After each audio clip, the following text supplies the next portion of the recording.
Well, ladies and gentlemen, welcome to another exciting edition, this time of Whiskey with Steven. And I did this special blog tonight, irrespective of my traditional Coffee with Steven or my regular blogs. And I'm going to ask you to indulge me. This one's going to be a little bit longer than I normally will do for my office. There's a reason that I'm wearing this costume that I am.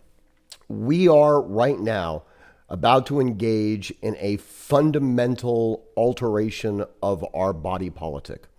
The United States of America was a country that was founded on the idea of personal freedom and of limited government.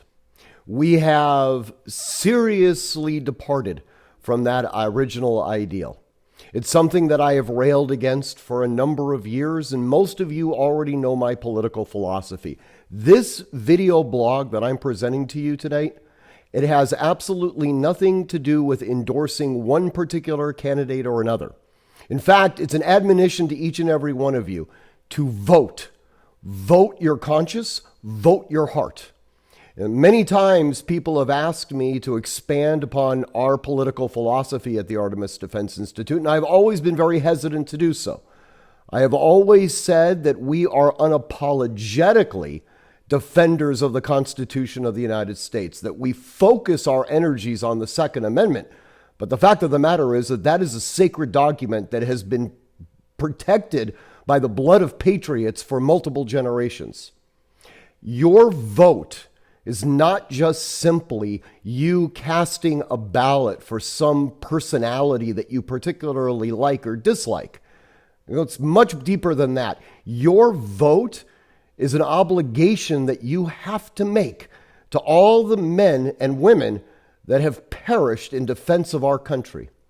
You know, a lot of times people will say to me, well, I live in one particular state that's heavily dominated by one political party, and I find myself typically focused against that party. And me voting is going to be effectively a wasted vote. That is absolute hogwash. Your vote is not to be counted on some gigantic tally board in the heavens. Your vote is for your individual soul. It is your statement that you are a free person and that you are the one who gives the government its power.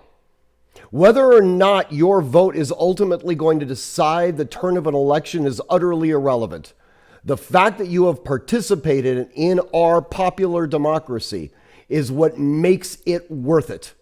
And whether or not you have to crawl over an acre of broken glass is completely irrelevant to me. On Tuesday, you vote. Now, some of you may have actually already voted, and that's okay too. That's a unique facet of our situation that we currently find ourselves in. It's not something that we had ever envisioned. The idea of having a singular day where we actually vote, I think, is important to our general shared culture. But so be it. Right now, we're in a unique state and time. In any event, I want you to understand that when you are casting that vote, you are effectively in this election cycle making a decision about the direction of our country. There are many people who are passionate about the idea that America is founded on a shared cultural experience. People from countries far and wide have effectively left their individual nation-state citizenships and chose to become Americans. Our country was founded on this principle. It is critically important. People for multiple generations have literally put their lives at risk to ultimately become Americans. There is a reason that we are a country. There is a purpose behind who we are. People did not emigrate in mass to Venezuela. People did not emigrate in mass to Norway. People have emigrated in mass to the United States of America. It has not been simply because of our economic prowess. It has been because fundamental to our national character is a belief that an individual can rise to the level of their own merits. That is what ultimately makes us free. That I am not going to have my property my possessions, my life, or ultimately my freedom taken from me at the behest of the government for the benefit of someone else who has been able to curry favor with that government. That is completely anathema to who we are as a people. When you vote, have these political philosophies in mind. Understand that the people that are asking for your vote are asking for you to make a decision as to the direction that this country takes.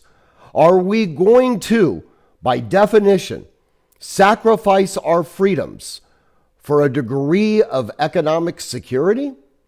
Are we going to sacrifice our freedoms for a belief that we can have some sort of established equality both at the beginning as well as at the end? That outcome itself must actually have some degree of equality to it?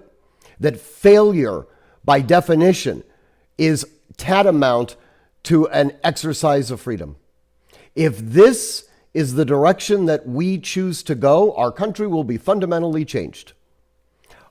If you choose to continue along our path of limited government, there will be pain. Pain is a direct consequence of limited government. It's by design. Freedom is not a pretty thing. The reality is that freedom makes people work. You cannot be free without the fundamental obligation to provide value to your fellow citizens. If you are completely independent, living as a hermit behind some rock, you are not free. You are a slave to your conditions. But if you are a participant in society, and if you provide value to that society, you will be rewarded for the value that you provide. That is the fundamental definition of freedom. And this is the decisions that you have to make. As always, I want you to be training constantly, training consistently, training repetitively, and training with purpose. And as our country goes through this exercise, be vigilant, stay safe.